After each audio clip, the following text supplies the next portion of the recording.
linkii irra isinii kennee jirra. Gasseentanii cuqaasuu qofa laayikii gootanii sabiskiraayib gootanii cumaan ergaan kenna isin bira gahaa jechuudha. Waraanni naannoo Tigraay bifa haarawaan jalqabee jira. Waraanni bifa haarawaan jalqabee jira. Haga amma Liibiyaan seenu kanatti karaa gaashenaatiin waraanni addisiin jalqabee jira. Mootummaan irra waldayaa qabadhee jira.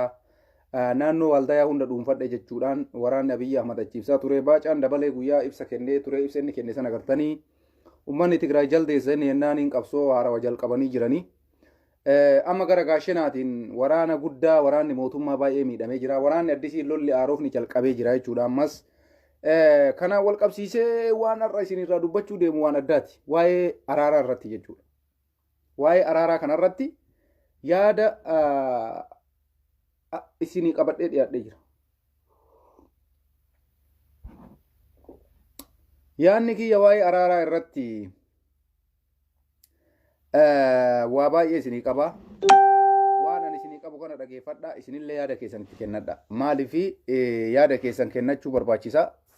Sirrii jechuu yaadni keessanis yoo barbaadanii ijoolleen lakkoofsi kiyya isin bira jiru kanaan dura naa dawwalaa turtan gara iimootiin naa dawwaltanii daqiiqaa muraasa naa obsaa yaada kiyya ibsadhee achi booda isinillee dawwaltuu jechuudha. Garuu xiqqoo carraa naa kenname xiqqoo naasa'a hagaan xiqqoo dubbadhu achi booda naa dawwala warri dawwaluu qabdan.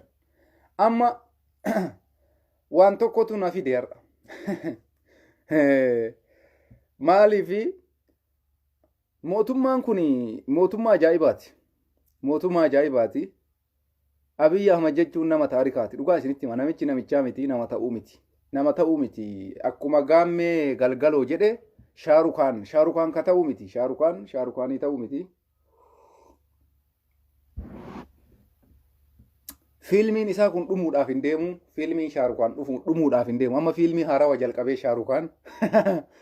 Gaammeen akka itti nuu baase hojii maqaa ajaa'ibaa itti baase Abiyyi Ahmad dhiise shaarukaan jedheeni bar shaarukaan jedheen gaammee galgaloo akkas jedhaani bar gaazexeessaa shabboo miidiyaa san hin beektu shaarukaan jedhaan isatu maqaa kanaan waama yeroo baay'ee maqaan kun naa ta'ee jira nallee shaarukaan naa ta'ee jira maali shaarukaan jechuun nama fiilmii hojjetu jechuudha. Abiyyi nama fiilmii dheeraa dalagaa jira. Muuv isa jedhamu san fiilmii gurguddaa hojjechaa jira. Amma asirratti fiilmii gurguddaa inni hojjechaa jiru tokko isinitti hima. Oromoon tokko uummanni Amaaraa Abiyyi akkas godhe jechaa turre nu martu. Abiyyi jechuun nama tiyaatarii fiilmii hojjetudha. Tooftaa garaagaraa jijjiiree waa baay'ee adda baafate. Waan duraan hin beekne illee waa baay'ee barate. Namichi namichaa miti. Wallaahi billaahi namichi namichaa miti. Waanuma duraan ofii isaatii hin beeknes waan hin beeknes waa baay'ee barate. Itoophiyaa kana keessattis waa baay'ee barachuuf yaalee waan barachuu barbaadullee argatee jira jechuudha. Amma maaliif shaarukaan isiniin jedhee shaarukaan jechuun nama fiilmii hojjetu hin beektu.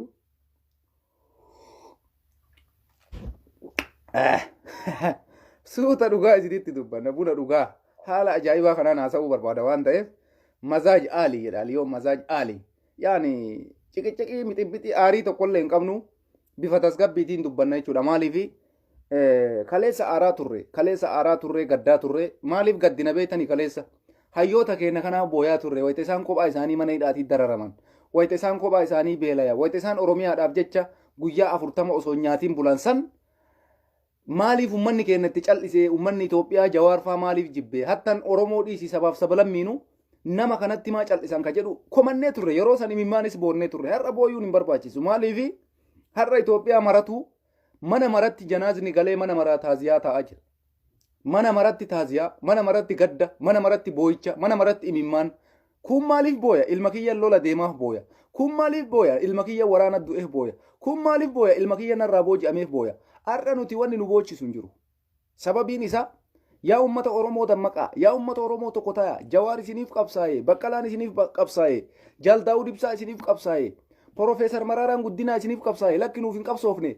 Aangoof qabsaa'ee, Tayyib aangoof qabsaa'ee. Dhiisaa ka eega diddan jenneeni itti dhiifne isa dhumaa irratti maal ta'e hundi isaa har'a abbaan isaa ilma isaa abbaaf ilmi walafoo waraana deemaa jiran manguddoon deemaa jirti dubartiin dargaggeessi jaarsi namni waggaa 50 60 70 waraana deemuudhaaf qophaa'e. San keessatti amma wanni jiru laakkoonee fixuu hin dandeenyu jechuudha. Isinii galaami amma kanaafuu ana biratti gaddi takka hin jiru. Haga kottee qeensaa kanan gadduu natti hin dhagahu. Dhugaa isinitti himaan maaliif uummanni biyya sanii marti waraanaaf qopheessee jira. Kana keessa maaltu si gaddisiisare? Wayita uummanni Itoophiyaa marti loluudhaaf qophaa'u wanni si gaddisiisu hin jiru. Jawaar jechuun nama tokko garuu hayyuudha. Ummata biyya sanii hunda adaanuudhaaf qabsaayaa ture. Ummata biyya sanii hunda lubbuu baraaruudhaaf qabsaayaa ture. Namni bakka isaa kenne hin jiru. Lakki Abiy Ahmed lolli bu'aa siin qabu. Lakki Tigraay lolli bu'aa siin qabu. Koottaa jara nafala buusaa marii godha. Filannoo nagayaa geggeessaa. Ummata maramaritti dhiyeessaa. Dhiitoo anatu ebaluun caalaa kana dhiisaa jee kadhachaa ture. Lakki kun hin jiru. Ayyee xayyib. Har'a hoo iddoo hundarraa mallaqa guuruun, sangaa guuruun, hoolaa walitti qabuun itti fufee jira. Gad aanaan birrii 100 kaasee haga birrii 300 kan namni biyya keessatti kafalaa jiru isa kana jechuudha. Kuni maalirraa maddaa? Biyyi sun nagaya dhabuu irraayi. Kanaafuu kaafee itti dhugaa haasofnaa jechuudha. Yaa salaam. Khalid Jimma blookii si godha moo callistee teettee dhageeffatu obboleessoo. Si galee Khalid wallaahi quba kana sirra gadi kaayee ilaa yoo malqiyaama deebiteen allaaltu. Ilaa yoo malqiyaama.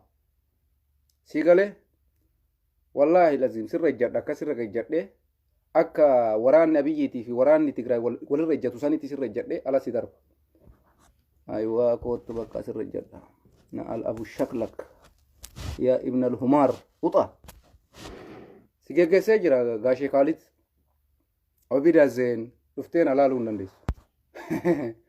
Bilookiidhaan gurra duuchee jira. Adam Nugusuu Ahmad ka jedhu sillee kana sirra gadi kaayala. Argite? Kan akkana sirra gakkaayee gassi qabee lafatti gassi qabee akkana lafa gassi kuume samitti osi dhiita wallaahi lazii. Si galee obboleessoo yoo dhageeffatte dhageeffadhu. Saantibii takka naan kafaltu bar bilaasha dhageeffattaa us jedhii dhageeffadhu yookaan xiffiidhaan dhahee akka poolisiin keessan biyya keessatti uummata harka ol qabee eessaa dhufte ani gabareedha osoo inni jedhuun itti taphatan sanitti quba kanaan sirra fiiga jechuudha. Amma Kaalidiin dhaba godhe Daarussalaamaa godhee jira inni amma deebi'een alaaluu hin danda'u maan na fayyada qoshaashaan baasee jira jechuudha. Namni isinii ta'e adabaan na dhageeffachuu ka isiniin taane hoo gara OBN karaan duuda lukkuu maaltu si cinkee jala si fide si galee obboleessa kiyya kanuma ani dimokiraasiidha biyya ana biratti dimokiraasiidha. Dimokiraasiidha carraasii kennaa adabadhu siin jaa maqaasidha yoo didde ammoo kuni bilaashaan irraan taa'uu jechuudha. Bilaashaa miti. Qubni kun kanarra jiru bilaashaa miti. Si gala dirqama dhuftee na laaluu hin qabdu maannaa goota. Guyyaa takka waraana adda bilisummaa Oromootiif birrii buuste. Guyyaa takka Jawaarii sagalee taate. Guyyaa takka waa'ee Oromoo dubbatte maana laaltaree tayyib. Maaluma gootaadha jala dhufte. Waluma dha ajaa'ibaa baran. Wallaahi billaahi dha ajaa'iba. Waan takka nan fayyadu baay'inni keessanuma takka nan fayyadu. Hin baay'atina. Nama bu'aa qabu barbaanne nuti obboleessoo. Si gala. Ay jala dhuftee ija nabba baasaan arrabsaan waliin teettan. No. Hin fudhadhu kana. Si galee wallaahi nan laalin abadan hin ajamu na laaluu kee. Maan na fayyadda yoo na laalte na arrabsuu bichaa bar. Na diqqeessu abu shaklak abu maali abu zifti abu ukkus. Maa jechuudhaaf ay jala dhufee wati maaltu si gahe waan ansi anaasa dhageeffadhu yoo siin ta'in iddilibsii mataa gammaradhu rafi allaqe bakka haasofni si gammachiise dhaqii dhageeffadhu ayyaada kiyya bayaa jira miti garuu waan biyya keessa ta'aa jiru dubbachaa jirraanu sinii galee akkas mirgan qabdu jala dhufteen arrabsu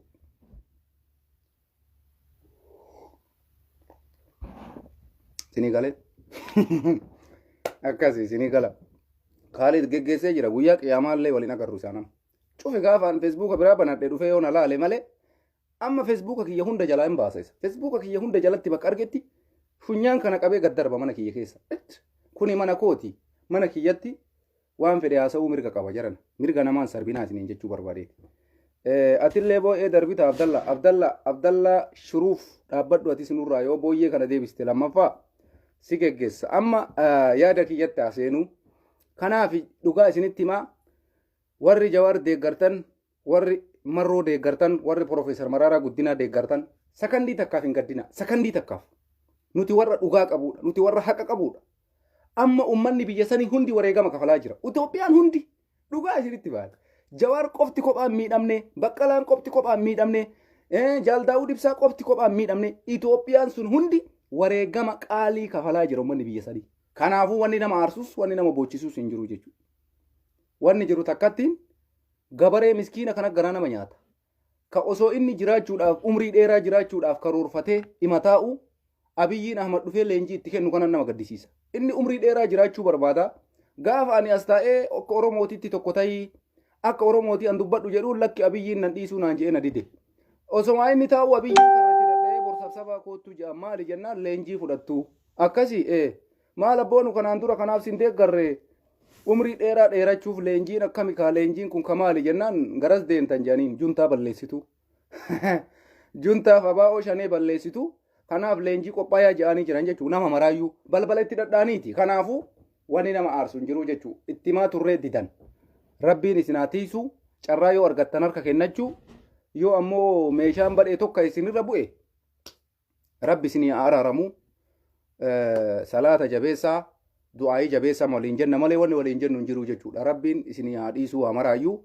Kanaaf amma sadarkaan hagana deebi. Amma yaada kiyya ka amma mootummaan fideerratti waan har'a mootummaan haasa'aa jiruu fi waraanni Tigraay bifa haara waan sa'aatii ammaan isinitti haasa'u kana waraanni jalqabee jira. Gaashanaa dheengadda Abiyyiin qabadhe jedhu Tigraay keessaa baasuudhaaf akkana godhaa jirti. Sa'aatii ammaa kanatti. Wallaahi wanni takka fa'aa jiran. Wanni takka machal. Waraanni Abiyyi Ahmad gololee mara keessa fiiguu jammaree akka dheengaddaa sanii jarri asii waldaa qaban bakka ofiitiin geetti isiniin hin jenne as oofanii deeboon deebi'aa jirti isiniin jeeban asitti mee bara.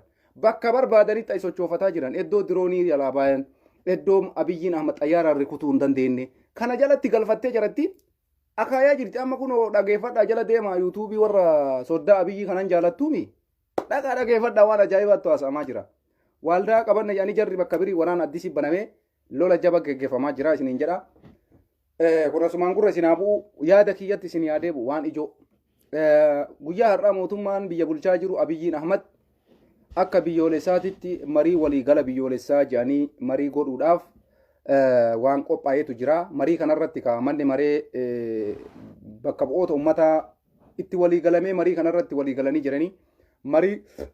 Mariin kun ka godhamu uummata hunda waliin paartilee siyaasaa hunda ka ammatee maal jedhaa achi keessatti mariin goon kun mootummaan kun mootummaa uummataati mootummaa uummanni filate kana waadaa seenee ture waadaan seene sun filannoo booda marii biyyoolessaa godha jedhee amma immoo marii biyyoolessaa ka uummata hunda ammate san gochuudhaaf mootummaan Itoophiyaa manni maree bakka bu'oota uummataa itti waliigalee xumuree itti waliigalanii jiran jira.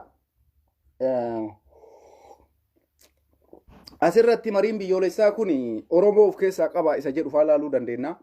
Oromoon tuni tami isa jedhu laaluu dandeenya. Fakkeenyaaf yoo Oromoo keessaa Abiyyiin Baraaraas bakka bu'ee paartii Kafaa'os bakka bu'ee paartii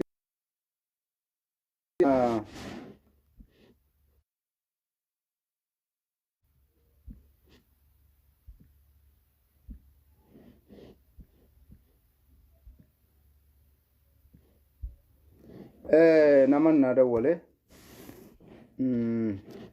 mariin Abiyyiin Ahmad amman godha jedhe kuni marii akkamii isa jedhu Oromoodhaaf gaafachuu qaba. Yoo Adaanech Abeebee Profeesar Maraaraallee bakka buutee Jaal Daawud Ibsaallee bakka buutee Jaal Marroollee bakka buutee Diyaasporaallee bakka buutee marii biyyoolessaa akkasii godha ka jedhan taate ka suni marii biyyoolessaan jedhamu uma kanaan dura godhaa turan itti fufuutu caalaa jechuu kiyya. Kanarratti wanni isiniin jedhuu barbaadu amma nam tokko yaada garaagaraa dhiyeessaa jira. Waraanni Tigraay naannoo Finfinnee jalatti dhiyaatee yeroo Finfinnee seenuu danda'u irratti maaltuuf duuba deebise ka jedhu namoonni baay'ee yaada garaagaraa dhiyeessaa jiranii. Kanarratti ammoo waraanni kun waliigaltee Abiyyi waliin godhee addunyaallee dhiibbaa irra gootee biyyoonni lixaa kunniin Ameerikaa fi Awurooppaan duuba deebi'aa waggaa 27 uummata kana miitanii jirtanii ammas ammoo uummanni kun hundaan guutuutti jaalala keessan hin qabu. Kanaafuyyuu isin uf duuba deebi'uu qabdu ka jedhu dhiibbaa garaagaraa godhamee uf duuba deebi'an ka jedhu jira. Isa kanarratti Abiyyii fi Tigraay jidduutti araarri bu'uuf deemaa mariin godhamuuf deemaa marii araaraatti godhamuu deema ka jedhee namni baay'een bifa kanaa waan akkasiisan kaayaa jira jechuudha. Kanarratti maal isiniin jechuu barbaada? Sirriidha dubbiin hin fakkaata. Dubbiin akkamii fakkaata yoo jettan waraanni Tigraay dachii hunda isii ufiin gadhiisee bahee hiyya laqqaquun jedhe Abiyyi Ahmad Raasuu tanagar ufii isaatiiyyuu dubbate. Abiyyiin ufii isaatiiyyuu dheengadda dubbatee jira. Ufuma isaaniitii magaalaa gadhiisanii bayan ka jedhe muummicha ministeeraattu kana dubbate anaa miti. Kanarraa kaasee Tigraay kana godhuun dhiibbaa addunyaan irra goote Awurooppaa fi Ameerikaan irra godhan kana jalaa bahuu waan dandeenyeef carraa aangoo qabachuu waan hin qabneef nuti kanas kana booda gara Finfinnee hin deemnu wareegaman taane hin kafallu. Uf duuba deebinaa homa goone mataa isinii walitti Finfinnee isin araarsina waan jedhu fa'aa xiinxalloonni tokko tokko bifa akkasiitii sanii yaada akkasiisan kaayaa jiranii.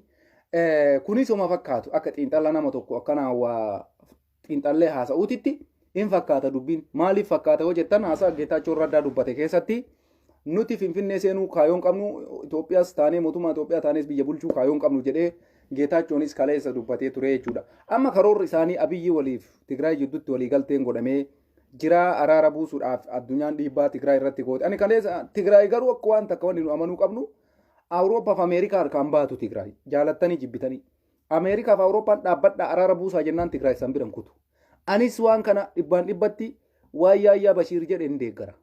Yaanni Yaayyaa Bashiir jedhe yaada sirriidha jedhee madaala akka xiinxalla tokkootitti jechuu maaliif Awurooppaa fi Ameerikaan kun yoo Tigraay jalaa harka fudhatan Tigraay waan takka socho'uu hin danda'u. Kanaaf qarqaarsa uummata isaanii ka godhamaafii jiru parsantii guddaa dhiibbaa Ameerikaa fi Awurooppaatiin. Biyyoonni kun akkuma isin beektan Abiyyi waliin jiru warroonni akka Turkii, Chaayinaa, Ruusiyaa amma kunniin juliis yoo Abiyyi amma waliin gara Abiyyiititti ka dhufu taate Tigraayin dhiibbaan itti jabaata waan ta'eef Tigraay waan Ameerikaa fi Awurooppaan jedhan hin didan. Kuni maslahaadhaallee Tigraayiidhaaf. Kanarratti madaalee ani yoo dhiibbaan jara kanaa itti cime uf duuba deebi'an jedhee akkuma kanaan durallee dubbachaa ture. Kanarratti Tigraay Abiyyi waliin araara godhuudhaaf maal akka adda durummaatitti lafa kaa'ata isa jedhu waan ulfaatatu deema garuu araaraa saniin garuu waan takkatti bichaa uummanni Amaaraa amma abdii muratanii jira. Uummata Amaaraa Abiyyi ilaalee jira. Hagam akka isaan jabooma qabanii fi hagam isaan akka xaqqa'uu danda'an Amaaras fattashee jira Abiyyiin. Uummata Amaaraa hunda isaa tuttuqee fattashee laale seen ilaale waraana Tigraay kana ayyamee akka inni asii ka'ee magaalaa kana hunda qabatu ka godheeyyuu uummata Tigraay uummata Amaaraa madaaluuf waan godhe na fakkaata. Abiyyiin amma kuni Shaarukaan jechuun namicha ta'uu miti isiniin jaalala. Jara kana madaale uummanni Amaaraa kun hagam waraana Tigraay kana ofirraa ittisaa hagam dura dhaabata ka jedhullee uummata Amaaraatillee hojii manaa kenne si Abiyyiin Ahmad. Isaanis hojii manaa Abiyyiin kenneef itti fayyadamuu hin dandeenye. Akkam godhanii waraanni Tigraay asii ka'ee Dabra Sinaa dirasii dhaqee qabate. Dabra Birhaan qabachuu gaafa deemu Abiyyiin Ahmad borirraa ka'ee duula deema jedhee waraana labsee jechuudha. Gaafa Abiyyi waraana labsu addunyaan Tigraayitti kaate. Tigraay kalas deebi. Maaliif waraanni kun waraana cimaa ta'uuf deema, waraana uummataa ta'uuf deema. Isin lamaan jidduutti wareegama guddaa akka falama. Kanaaf uf duuba deebuu qabdan ka jedhu akka xiinxalla hayyoonni kaayaa jiranitti Tigraay bifa kanaan deebi'e. Sanirraa nuumee amma jiraattota magaalaa amma jarri keessaa bayanii kana yoo dawwaltanii hubattan waraanni kun fedhuma isaatiin uf duuba deebi'e. Magaalaa takka keessatti taankii Tigraay irraa hiikkachuu hin dandeenye waraanni Itoophiyaa. Magaalaa takka keessatti meeshaa waraanaa Tigraay irraa hiikuu hin dandeenye. Ka amma jarri propagaandaa miidiyaan oofasun soba. Jiraattota magaalaa san keessa jiraatan yoo dawwaltan dubbii dhugaa argattan. Ka miidiyaan mootummaa gabaasu sun mooralii hamilee ofitti kennan ka isaan omangoon goone jedhanii hamilee ofitti kennan. Garuu namni jiraataa magaalaa Shawaroobitti dawwaltee yoo gaafatte akkamitti bayanii uummanni kun Shawaroobit keessaa mootummaan marsee waraana san meeshaa irraa hiikkatee jira. Kamisee keessaa akkami bayan? Mootummaan meeshaa irraa hiikkatee jira. Dasee keessaa akkami bayan? Kana hunda yoo gaafattan guyyaa 3 guyyaa 4 eega jarri bayanii turan informeeshinii dhaga'ee mootummaan bifa sanii waraanni mootummaa seenaa dhufe jechuudha. Har'a gaafa Kombolcha gayan Kombolcha keessatti wanni takka nafne iddoo seena qabeettidha. Kombolcha keessa iddoo industirii gaazii baay'ee nadaajiin kun achi jira. Nadaajii kana mootummaan hin dhufne baacaan dabalee har'a achi dhufee Kombolcha dhaqee nadaajii dhabee jennaan mataan hin dhukkube bakka maal jedhe jaldeessa jedhe. Jarri kun jaldeessa namaa miti jedhee jara arrabsaa ture jechuudha. Akkuma isin dhageeffatan san jeneraal baacaa dabalee. Amma kanarratti gara dippiloomaasii dhiibbaa Awurooppaa fi Ameerikaatiin Tigraay kanan godha jedhee hin fudhadhaa'anii araara kanas wanne walii galame jira. Dr. Heenok Gabbisaa waa barreessee ture. Itoophiyaan dasee bira gattartee magaalaa Marsaat bakka jedhamtu irraa kaastee kaartaan Itoophiyaa haarofni kana jedhee Dr. Heenok Gabbisaa illee waa poostii godhee ture. Kuni maal agarsiisa? Informeeshinii namni wal caalaa qabaa jechuudha. Kanarratti Abiyyiin Ahmad waraana kana guutuu lola xumuruu osoo barbaade maasaratti hin deebi'u. Kanas amanuu qaban manni kenna. Abiyyiin osoo waraana xumuruu barbaade jidduun ka'eetiin waajjiratti deebi'ee Awurooppaa fi Ameerikaa dawwalee na bira dhaabbadhaa marii goonaa jedhee Afrikaa keessaa aga maasara ol deebi'e mootummaa meeqaa dawwale Abiyyiin? Mootummaa 8 moo 9 dawwale. Kuni maal agarsiisa? Marii akka inni barbaadu agarsiisa. Awurooppaa mootummaa Kanaadaa wajji mari'ate maal agarsiisa? Marii barbaadaa jira jechuudha Abiyyiin mataan isaa. Tigraay waliin waan walii galamee godhamee jira. Kanaafuu Abiyyiin osoo waraana Tigraay kana xumuruu barbaade akkuma kaleessa gadi bahee hin balleessa jeesaniin ol deebi'uu hin qabu ture sila. Akkam godhuu qaba? Yoo diqqaate hooggantoota Tigraay kana seera dhiyeessuu qaba ture sila. Akkuma gaafa awwalaa sanillee godhuu dadhabu sila hamma tokko deemuu qaba ture. Hin goone ilaalame. Cal jedhee dhiisee of duuba deebi'e. Inni kanumaayyuu ka godheef ummata Amaaraa kana laaluu fi mooralii ofitti godhuu dhufe. Gaafa kaanii addunyaadhaan walii galteen dhimmaa jiraachuu danda'a nuti hin beeknu. Namni kun nama mootummaadha. Mootummoota guddatan Awurooppaa fi Ameerikaa wajjin wal qunnamuu danda'a. Kanaafis niitii miti. Kana sirritti waan hunda beekuun dirqamaa miti jechuunillee. Akka xiinxalla kiyyaatitti Abiyyiin Ahmad waliigaltee wayiitu jira malee guyyaa lama lolee sadaffaa biirootti hin deebi'a jedheen fudhadhuwaan. Silaa yoo diqqaatee Abiyyiin Ahmad dachii Amaaraa hunda keessa waraana kana baasee deebi'a jedhee yaadaa ture'an. Hin goone san. Meelaala. Kanarratti maal agarsiisa? Tigraay ofii isaatiinuu magaalaa isaanii gadhiisanii bayaa jiru. Duukan deemnu asirraa deebine fala barbaannaa araara goonaa. Kalas Tigraay illee dhaabadhaa. Isin warri gara Finfinnee deemtaniif hin jirtan je'aniini jara kanas dhaabanii tooftaa kanaan wanti godhame na fakkaata. Akka ilaalcha kiyyaati beeka. Abiyyiin amma akka marattu guyyaa takkaafillee taatu amma fooyyee fidatee jira. Waa jarattiillee nama kana booda gara Finfinnee hin deemtu. Finfinnee yoo seenellee waraanuma adda bilisummaa Oromooti. Yeroofis taatu namichi akka gaafa jalqabaa san diqqoo amma marii biyyoolessaa ka jedhu kanallee fide kunis addatti guyyaa isaan dheeressa. Jidduma kanatti amtaata. Namichi Shaarukaani akkuma gammeen galgaloo jedhe Shaarukaani namichi Shaarukaan jechuun isuma argitan kana jechuudha. Abiyyiin namicha ta'uu miti. Namichi tooftaan isaa tooftaa jabaadha. Akkuma isin agartan kana waa baay'ee godhee uummata Amaaraallee madaalee hagam isaan akka jabeenya qabanii fi hagam isaan akka dadhabbina qaban jarallee adda baafate. Adda baafate Amaaras hagam isa uummata Oromoo kan akka inni jabaa taate hubachaa jira Abiyyi. Wanni akka uummata Oromoo jabaan hin jiru beeka. Tigraayis kunis uummata taphaatii miti uummanni Tigraayis. Saba fedhanaa ta'anii meelaa xiinxalla. Uummata waraana kana maraan tumtee meeshaa diroonii kanaan gubbaaf jalaan tumtee harkaan kennine agarte. Uummata Tigraay fi uummata Oromoo malee hin jiru. Jarri kun akkuma isin agartan kan miidiyaa marra caffaruu hara goraayee jennaan jarri bakka dannasuudha jarri hojiin isaanii. Malee lola qabatamaatitti akkuma isin agartan Oromoodha. Wareegama guddaa akka kafalu uummanni Tigraay kunis mee Abiyyi waliin lola geggeesse ilaala. Dirooniidhaan gubbaan osoo tuman akkasitti taankii Abiyyi Ahmad keessa boombii keetti fiidee Tigraay jechuudha. Kanaafi uummata Amaaraa kanas madaalee jira jechuu kiyya Abiyyiin Ahmad Shaarukaanii ta'uu miti jechuu kiyya. Kanaaf wannummaan inni amma magaalaa naannoo Amaaraa gadhiisaa jedheeniifuyyuu marii bifa kanaan godhaa dachii keessan ka duraanii daangaa isaanii bakka duraan isaan turanitti deebisee fi beekamtii kennaa fi hin kennuu fi san hin beeynu waliigalatti waan nama shakkisiisutu ta'ee jechuu kiyya Abiyyiif Tigraay jidduutti. Tokko kana ilmaan Oromoo wanni ani isinitti himu. Wanti biraa wanti nama ajaa'ibu ka biraa waan Abiyyiin Ahmad Amaaraa madaalee ani isiniin jedheef na dhageeffadha. Abiyyiin uummata Amaaraa kana keessa waa soqaa ture. Waan soqaa turellee argate na fakkaate. Waa barbaadaa ture waan sanis argate. Fakkeenya isinii kaaya. Ibsa isaan har'a baasan laala. Miidiyaa isaatii birrii isaatiin bitate Abiyyi. Mallaqa isaatiin. Yuutuubaroota Amaaraa mallaqa isaatiin bitate. Itoophiyaaf iyyaan jiranii. Birriidhaan bitee naa dubbadhaa jedheeni bitate iyyisiisa hunda isii. Kunummaan tokkoffaa akka jara kana mallaqaan bituu danda'u hubatee jira Abiyyi. Maqaa Itoophiyaatiin itti dhahee birrii miiliyoonaan itti kenne galgala ganama naa iyyaa jedhaan. Tokko kana godhe. Lammata irratti wanni amma inni jara kana keessa argate waan ajaa'ibaa isinitti himaan. Madaalee jarri kun hagama humna qabanii fi hagam yoo itti achi garagalee dura dhaabachuu danda'anii jaraallee hubate. Nam tokko dura dhaabatuu hin danda'u jarri. Amma maaliif isinii deema beektuwan? Ibsa isaan baasanis isinii deemamu. Waa'ee marii irratti jechuudha. Mariin Abiyyi nama godhu edu kuni ani waan Oromoo of keessa hammatu natti hin fakkaatu. Fakkeenya isinii kaasa. Abiyyiin har'a ibsa kenne guyyaa miidiyaa isaatiidhaaf ibsa maal jedhu ergee waraanni adda bilisummaa Oromoo jedhe. Yeenyaa sigaat ayidallam jedhe. Sigaatii miti uummata Itoophiyaatii fi Itoophiyaatiifis jedhe. Maal jechuu isaati? Waan an jedhe malee waan biraan godhinaa jedhanii jira jaraan. Fudhatanii jiran. Isaatiin fudhate. Miidiyaan waaltaan fudhate. Miidiyaan biyyi qabdu hundi fudhate. Waraanni adda bilisummaa Oromoo waan takka fiduu hin danda'u. Yoo isaanuu dhufanii Finfinnee iyyuu qabatanii magaalaa takka qabatan jettaniin gabaasinaa jeen. Mee akkamitti yaaddan isin Oromoo? Mee ilaalaa namicha kana. Nama akkana maal jettaniin isin? Kanaanuyyuu uummanni Amaaraattu Abiyyi ajajaa jenna yeroo tokko tokko. Yeroo tokko tokko ammoo ana gaafiin faallaa na garagala. Namni waraana adda bilisummaa Oromoo dhufe Wallaggaa Afran qabate. Dhalattoonni Wallaggaa Amaarri guyyaa galgala ganama miidiyaa 360 san jechuudha. Achirratti bilbilanii mana keenarraa buqqaane badhe bakka dhayin dhabne jedhee galgala ganama achi iyya uummanni. Inni ammoo magaalaan takka ganda takka abaa'oon shanee qabatee hin qabu. Inumaayyuu waan akkasii miidiyaa keessanii illee hin dubbatina. Gabaasas hin kennina. Jara kana irraayyuu hin dubbatina. Isintuu ol guddisee. Kana jechuun maal argisiisa ree? Bitamanii jiran jarri numatti bitaman. Abiyyiin kun saddee yoo jedheen saddee jedhan jarri bakka.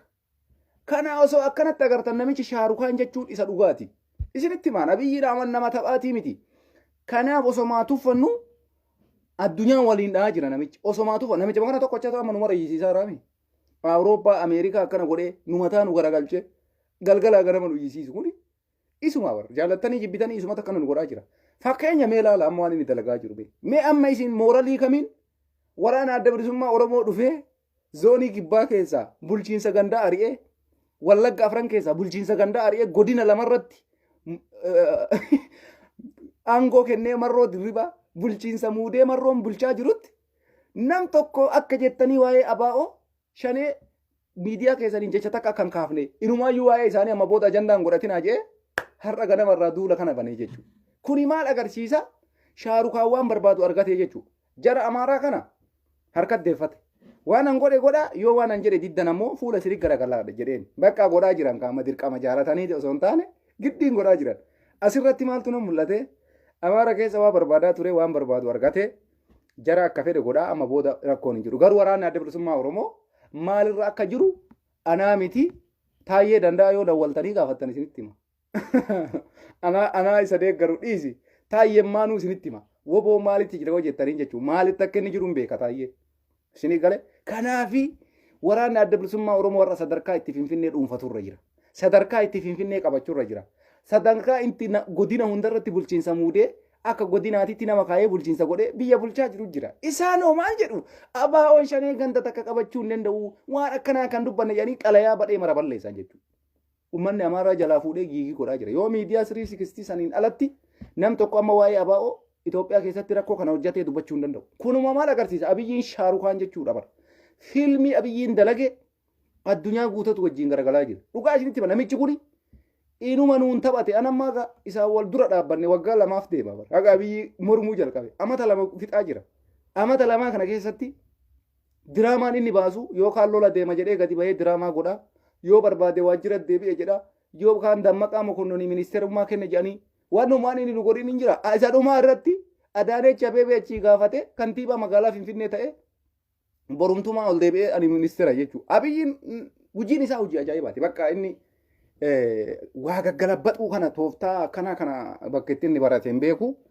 Waa gaggalabbadhuu kana danda'a. Walumaa galatti amma maaliif kana isinii kaase tokko asirratti xiinxala lama qaba. Abaa'oo shanee Itoophiyaadhaafis uummata biyya kana keessattis waan takka ganda takka qabachuu hin danda'u jedhee yaadni inni kun dhiyeessee miidiyaadhaan qoodee isaatii miidiyaa Abiyyiidhaan guddicha isaatiidhaan dippiloomaasiidhaan ta'ee mallaqa diyaaspooraa irraa sassaabuttis ta'ee oduu Abiyyii gabaasuttis ta'ee haga biyya keessa dhaqee jeneraalota akka Baacaa Dabalee fa'aa haasofsiisuutitti isaatiidhaan mar'a miidiyaan inni bitate tokko miidiyaa Amaaraa keessa miidiyaan biyya jiru hunduu isaati waan ta'eef jechuudha. Sanirraan amma maal natti mul'ate karoorri Abiyyiin deemuun kuni waa takka barbaada. Marii araara amma jedhamu kanarratti maal barbaada beetu? Abaa'oon shanee rakkoo kennaa miti sigaata ilalam jedhe kuni maal agarsiisa beetu? Marii keessaa gataa jira abaa'oo. Akka ilaalcha kiyyaatitti waraana adda bilisummaa Oromoo marii kana keessatti hirmaachisuu hin barbaadu. Marii biyyoolessaa jedhu kana keessatti. Namichi Shaarukaaniin kun amma yoona waan biraa dalagaa jira beeka. Yoona amma inni maal godhaa jira beetanii? Boota Daawud Ibsaa kaleessa Araarsoo Biqilaa muudee Araarsoon Biqilaa har'a Toleeraa Adabaatiif Araarsoo Biqilaa kaleessa Daawud irratti muude. Amma bakka Maraaraa Guddinaatu iyyuu yoona nama muudee dhufe inni hin beektanis. Shaarukaan jechuun namichaa miti. Maraaraan Guddinaa bakka isaa san kafaa'oodha jedhee nama tokko qopheeffateet yoona Shaarukaan fiilmii biraa taphachuu deemaa jira yoona akka paartiititti. Paartiin kafaa'oo kun maritti hirmaate abaa'oo maritti hirmaate jechuudhaaf waa qopheeffatee jechuudha. Nama tokko dirqamaan harka kennachiise si muudee jira ati bakka Profeesar Maraaraa buute ati bakka ebaluu buute jeeni fiduu irraan goru wanni Abiyyiin kun dalagu waan nama galuu miti jedhan ani shakka. Kanaafuu diraamaan isaa kana ta'uu danda'a. Garuu waa waraana adda bilisummaa Oromoo hammatu akka inni miidiyaa biyya keessa jiruu fi miidiyaa Habashaatii waa kennaa jiru kanatti waraana adda bilisummaa Oromoo marii keessatti akka hin hammatamne godhaa jira se'a. Fakkeenyaaf akka ilaalcha kootiititti. Sigaatii kennaami jechuun kun maa inni tuffateetiniin keessaa baasaa jira jechuun marii keessaa gatuu deema beeki. Marii keessaa gaafa rakkoo kiyyaa miti jara kanarraan dubbatinaa jedhu maal agarsiisa? Jara kana mariin ala godhuu barbaada. xiinxalla kiyya kaakuni namni martuu mee xiinxalla isinummaan maalirraa kaasee har'a waraqaa kana labse be chaappaa itti dha'ee maaliif bakka maraan ga'uu jalqaba. Halo.